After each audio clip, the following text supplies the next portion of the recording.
शिक्षण सेवामध्ये आपलं स्वागत आहे। मुदखेड येथे दसरा उत्साहात संपन्न। बालाजी गोडसे यांच्या हस्ते रावण दहन।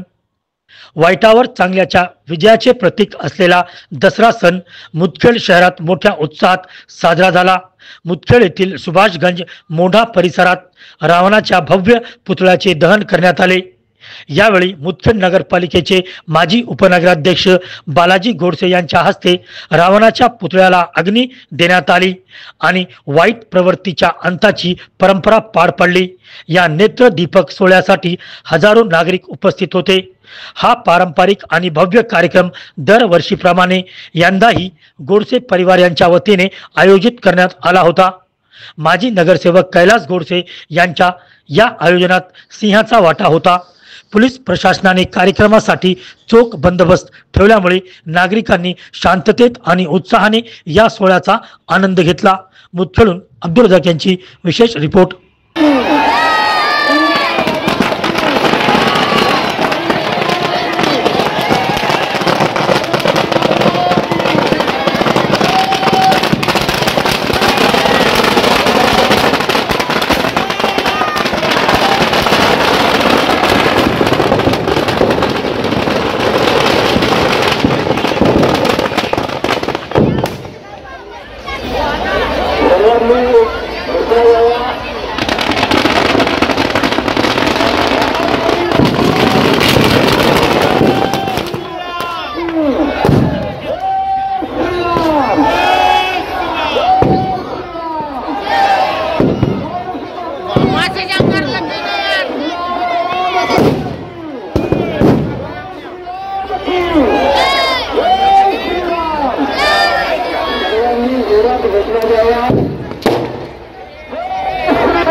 Gracias.